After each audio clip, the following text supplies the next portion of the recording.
Here we have Kano versus Briar. Our audio did not work, so I will be going through the plays as we do them on screen. Jason, will be running Kano. We have Dane on the right running Briar. Just running the new heroes into some of the older heroes, and I just wanted to flex my Ron Weasley sleeves and see what happens here. So starting out, pitching to Kano. Ticked my tunic. Remembered that. It's always a good start to a game.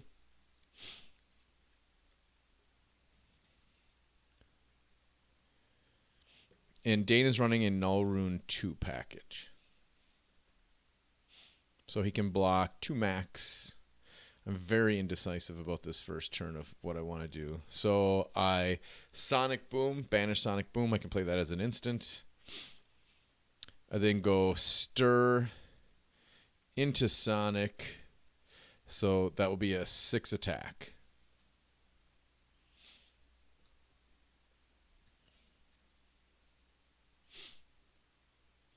Dane's gonna get us all set up here with some life.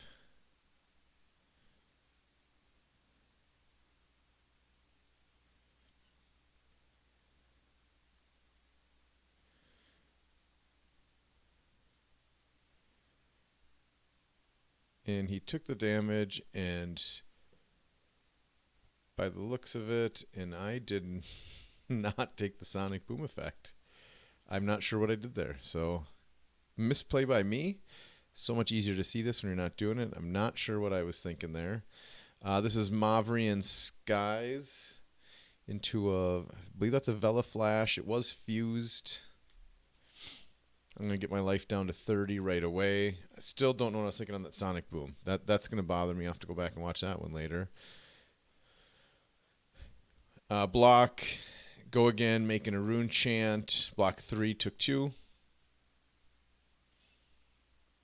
He's played a non-attack and attack. Embodiments really aren't going to matter too much in this matchup because I will be slinging Arcane.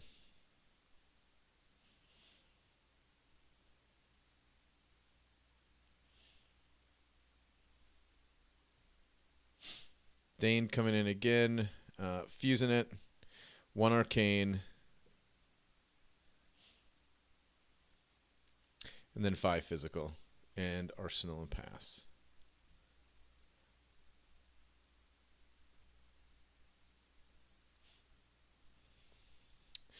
Pitch to Kano. It's generally how I will start my turns. If I have blue and I can pay for what my action is, just to see if I can make something better. I put down the pitch to Kano just to remember to tick the tunic, so cheated a little bit there, but we're just practicing.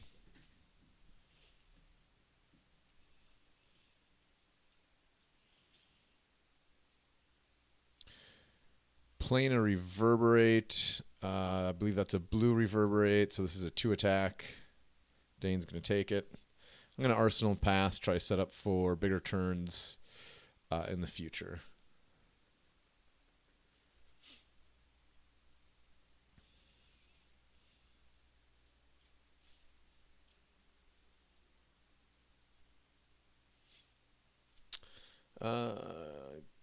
Cannot see the first card.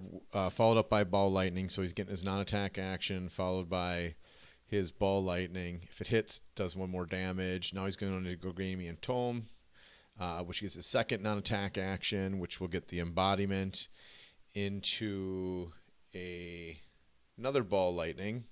If this one hits, it will have 2 triggers of damage. I'll block that.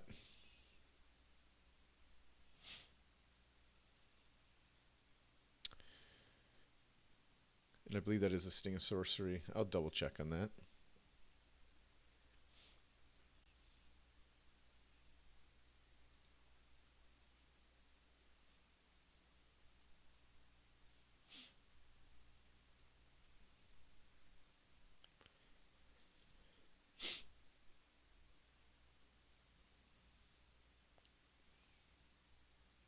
Trying to figure out damage calculation because there is Arcane coming through at the same time. The first card he played was the Arcanic Shockwave on the very first turn. I think I said that was Vela Flash. It was not. That was Arcanic Shockwave.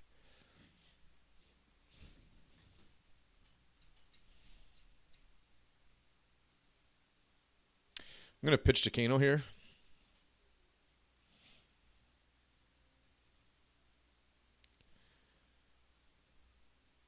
Oh, no, sorry. I blocked 2 Null Rune because I do have Storm Striders and I have Metacarpus Nodes. So I technically have 3 Null Rune blocks. So going over the cards in the hit effects, Sting of Sorcery, when you attack, you deal 1 arcane damage. So that was what I was pitching for as the different attacks were coming in.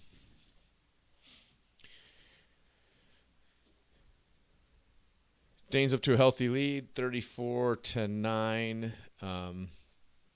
This is, if I remember correctly, this was a pretty crazy turn. I have a Fiddy that allows me to opt to. I have Tunic fully up, so I have a resource there. And I'm trying to push a lot of damage right here if I can.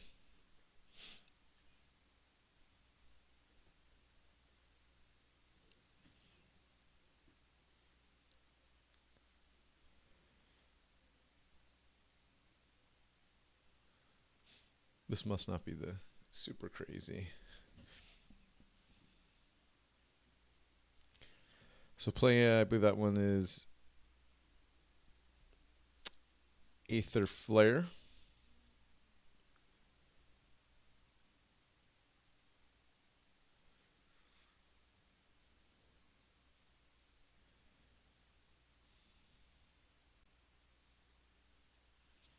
And that came in for 4, get him down to 30.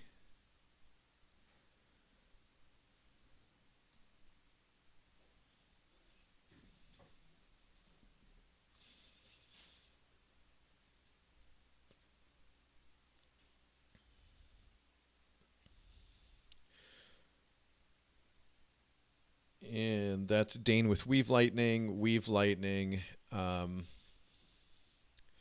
Make the embodiment token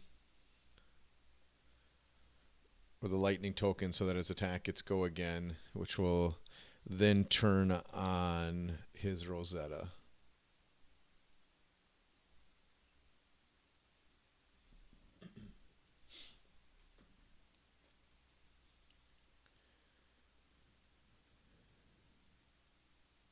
I'm going to pop my lens, take a look at the top 2, see if I can push 30 damage. I don't think I can push 30 damage here, but with the double weave lightnings, they're getting some good buff there.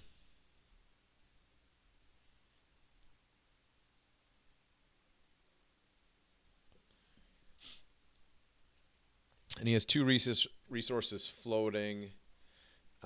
The glare is not allowing me to see what the attack is for, but it is coming in buffed.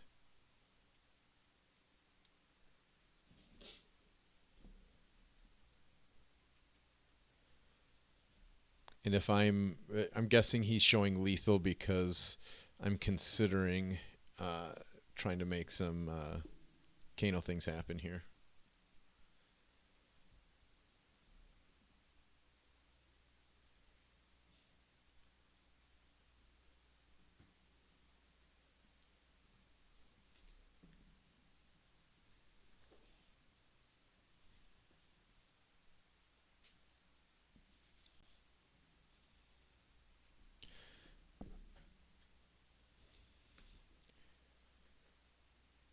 So right now, mathing it out. Generally, when I do that, I'm putting stuff aside to see what kind of math I can come up with to damage. Getting 30 damage in a shot's pretty difficult, but getting in the 20s isn't as hard as you'd think, especially with a full grip of cards and having the Tunic ready to go so I can pop Storm Striders.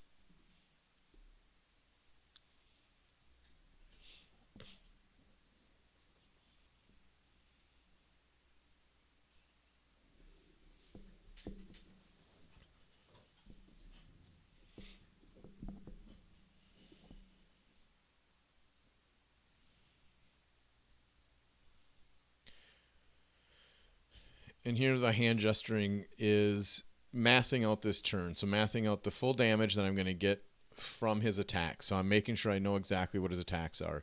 I know that we're getting a double buff into his attack. Then that attack has go again. He's got 2 floating resources. So I know after that attack resolves that I will be getting another 2 and 2 from the Rosetta. So being at just 9 life, that Rosetta is 2 sources of damage coming in. That's threatening a lot without even taking the first attack into consideration. So here I block 6, take 3, so that was a big 9 attack, and now it's a 2 and 2. Get me down to 2. And now I'm just going to try to do some chip damage on my turn to get it closer to lethal.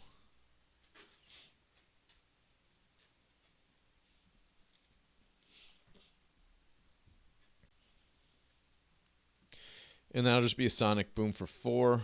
Hopefully I remember to do everything because it's pretty much the most powerful card. One of the most powerful games in Wizard. Dane's going to pitch, do 2 block. I will play a Lesson of Lava for another 3. Now I can search and put something 3 or less Wizard non-attack action card on the top of my deck. I'll choose Gaze of Ages. I'm just trying to get a blue up because I believe I have a Stir of Aetherwind that is in... Nope, change to a Voltic to push damage. Blue Voltic's always nice because it's 3 damage. I have a Stir of the Aetherwinds in my arsenal, I believe, at this point. So I'm just trying to maximize damage and always pulling a blue. If I had another blue in hand, I would probably have pulled a Blazing Aether because I've done 5 total damage and I could have pushed another 5 over the top.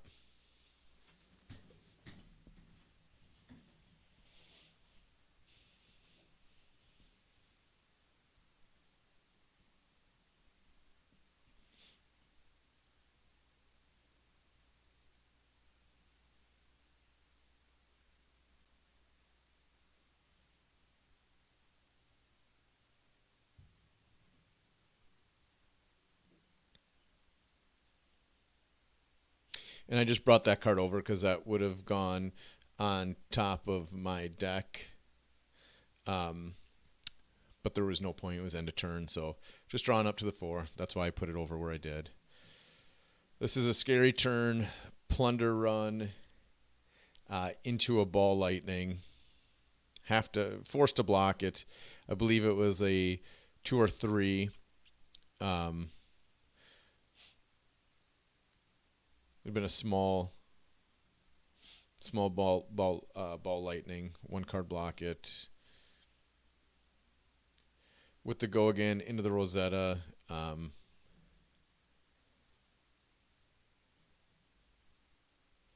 And I block the Arcane in the physical there.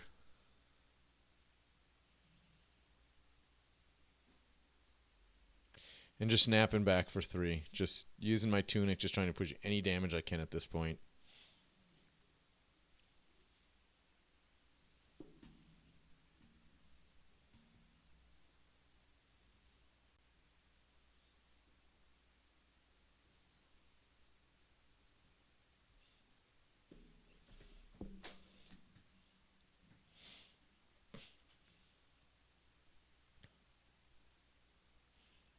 I would assume Dane would take it at this point in time.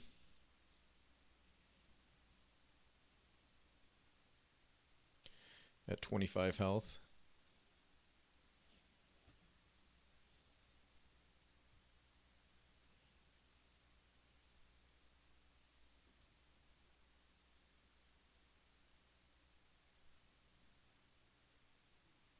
And Dane takes it, going down to 22.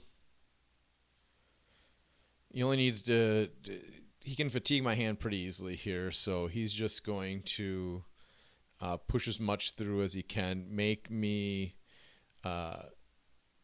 go for it all right now. He's going to start with an Electrify into a Ball Lightning, into another Ball Lightning. So I have to block these. Otherwise, I just lose at this point.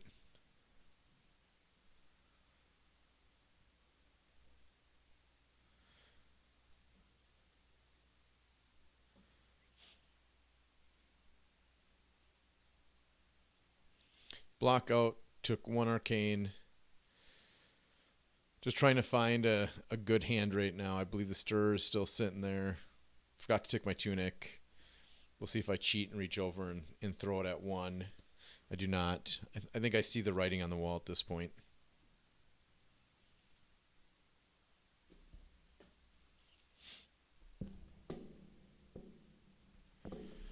Two-card block. This is going to be some arcane push through here.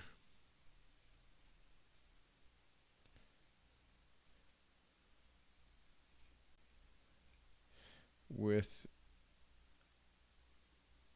the Flicker Wisp.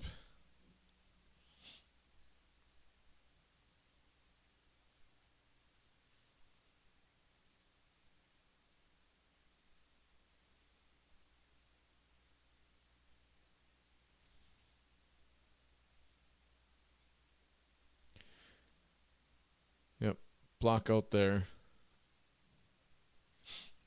Had to block the Flicker Wisp damage, pitching the Gaze of Ages.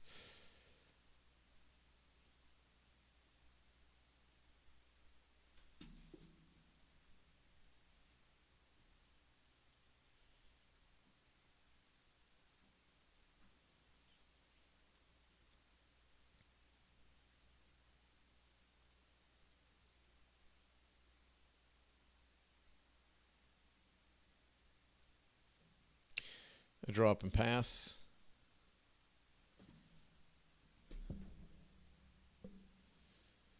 Back to Dane.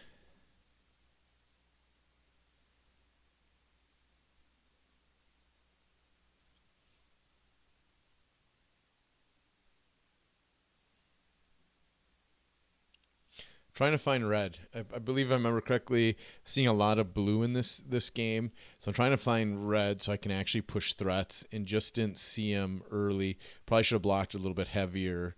But as a wizard player, sometimes you just you go all out.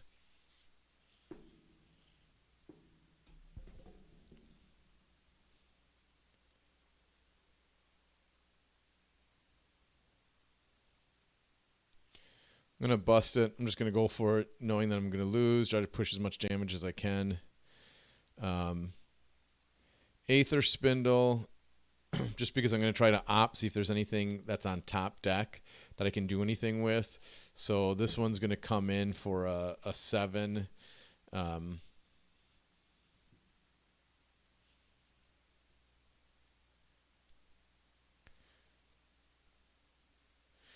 it was I think it might have been a blue. Yeah, it was. It was. So I did not get to opt very much there. Reverberate, another blue, and that's just game. So here we have the start of game 2. This time I will be going first. Did not pitch to Kano this time. I play Tome of Aetherwind to start this game. Now I'll pitch to Kano. I will play Lessons in Lava. I will buff it with the Aether to make it +1. So I'm going to go for 4. If it hits, I can find a Wizard on Attack action equal or less to the amount of damage it deals. So it does 2. So now I'm going to go hunt my deck. There's different options right here early game, depending what I want to do. I had 2. You got Voltix and Sonic Booms. You also have an opportunity to pull Gaze of Ages out. Different cards to set up future turns. Because Dane can still pitch. If I come in for another 2, he's not going to take all of it. He'll keep pitching to block 2, so I don't get as much value on turn 0, but I still want to push a little bit of damage right here. So I've pushed 2, so now I'm just hunting for what I feel is the right card to start with.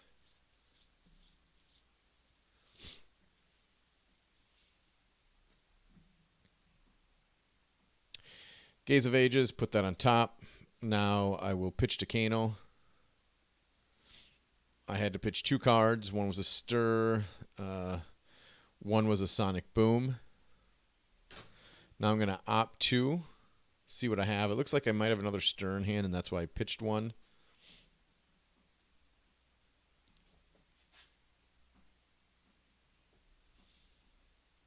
So I bottom 1, top 1.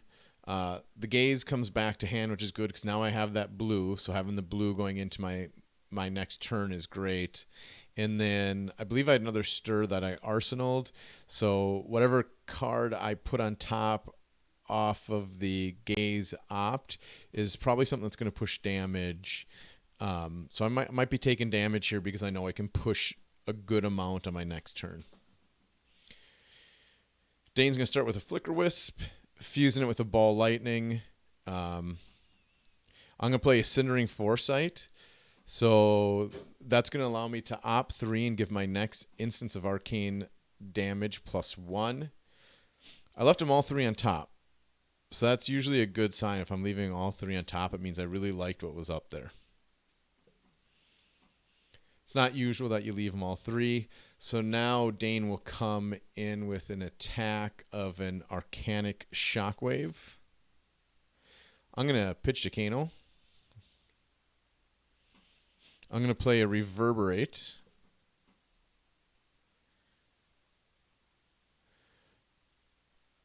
I'll have 2 floating. So Reverberate lets me play a card from hand as an instant. And it's buffed 1 from Cindering. So this should be coming in for 4. And Dane's thinking about going full block on this one because the Shock Charmers have Spell Void 2. So he pitched 2 cards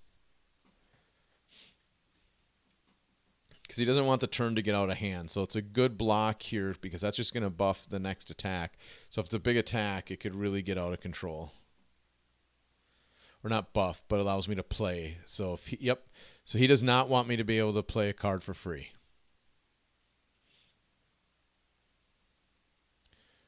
I pitched a Kano, so that's why I had an energy potion on top. I left it there to set up for future turn, and then I'm going to block damage and just take 1. So minimize damage, got cards out of hand there, and try to set up for future turns.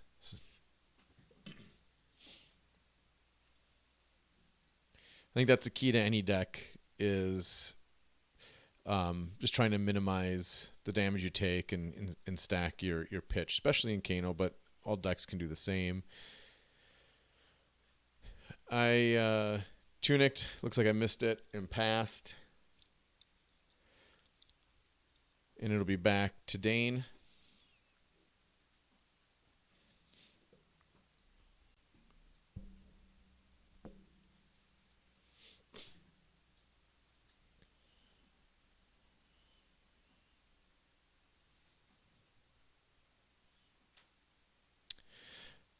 There's another Arcanic Shockwave that I will block.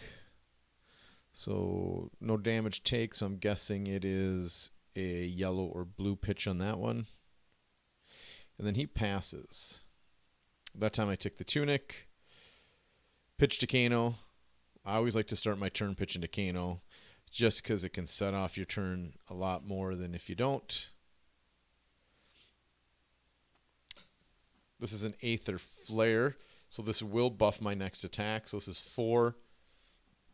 Whatever it deals damage can stack.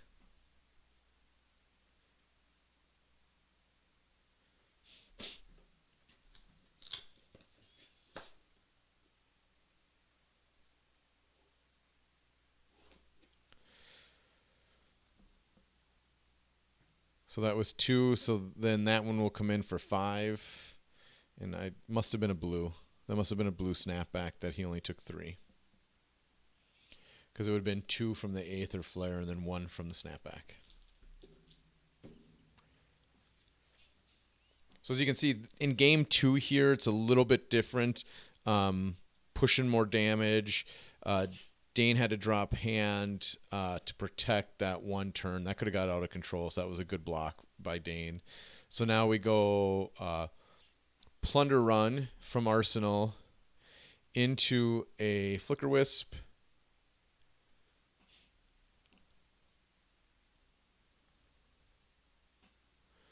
So I took that one and then the +1 because it was fused.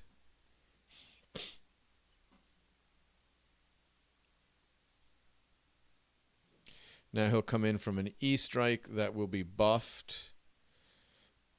And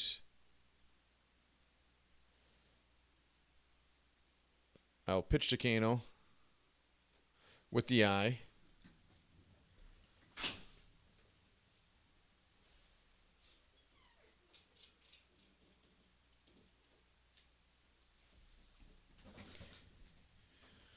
I believe this is the big turn. If I remember correctly, this is a pretty good turn. So top and a Sonic Boom is pretty good to start this turn.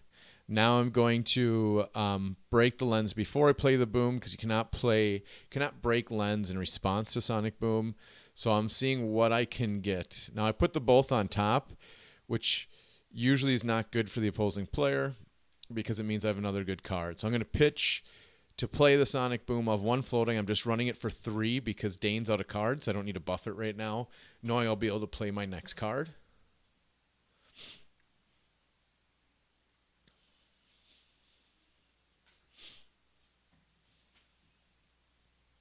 Oh, I decided to buff it. Taking 4, 29 to 25. Into an Aether Spindle. This card will allow me to opt. I'll pay for it.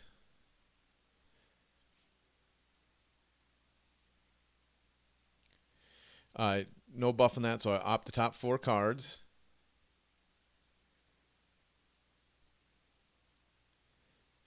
And now it's a matter of stacking, because I'm going to take damage back by not blocking the E-Strike, because he will draw off of that with Plunder Run. So it's going to be a big hit because he has Go Again, so I believe it's a 10 attack, and then he'll draw off Plunder and then swing Rosetta for 4. So I really need to get value and push a lot of damage here in order to make it worth, because I'm going to take 14 if I don't block any of this.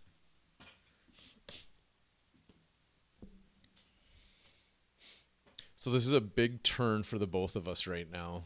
Dane's pushing a lot of damage. That's pretty much half my health. So I must have found a Blazing Aether if I'm adding up how much arcane damage. So that shows I've done 8 damage so far this turn. And this is on my Aether Spindle opt of 4 cards. So the 2 down cards are what's in my hand, and now I'm trying to figure out how to stack the top of my deck to get most value out of the cards that I have. How can I play to push the most damage?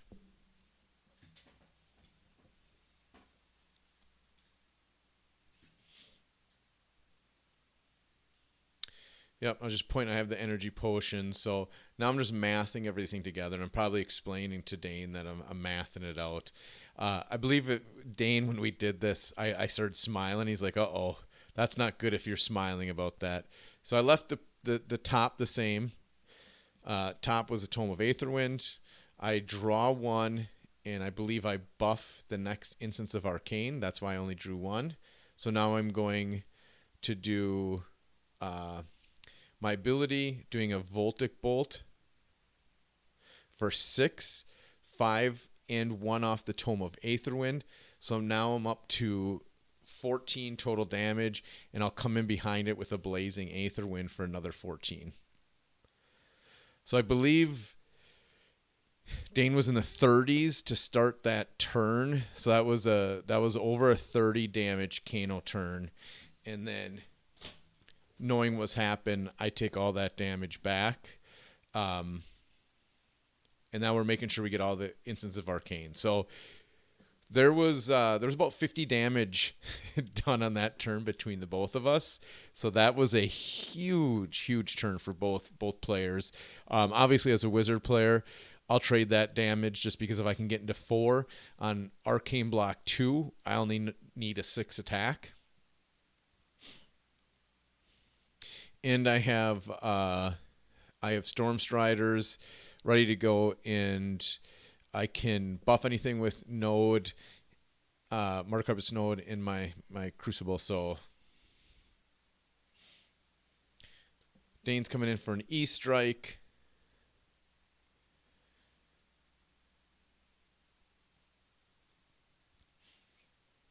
So I got to be careful here. Dane's probably not going to drop hand because he wants to save block. Otherwise, it just gives me a free ability. So that's why he just comes in for a big attack. He's not going to drop hand. He's going to keep cards, so that just doesn't give me an easy win.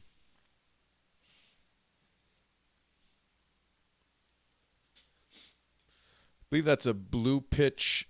No, it was a red. So it took 2 damage. So now I'm looking for 4 damage in my hand. Electrify, great. Oh, and I just throw a Sonic Boom that I know I can have it. So I got a little too excited there. I'm going to pull it out and probably actually play it out. That was just a massive wizard turn. As a wizard player, you dream of turns like that, where you can push that much damage. Just shows you how explosive the deck could be. But as you saw in game 1, you get blues. And Dane's Briar build just ran all over me game 1. So a great 2-game series. So we're just going to play it out instead of me just throwing the cards down. He plays the Electrify. Electrify is from Arsenal, so he gets to draw a card. I'm going to use the Findle to pay for Storm Striders. I will then pitch to do Sonic Boom, stacking it with the 2 cards, which is for 5 damage. And Dane at 2 can only Arcane Block 2, which means he has to take 3 total damage. And that was game. So that was 2 games. Briar with a very lopsided victory in game 1. In this game, obviously much closer.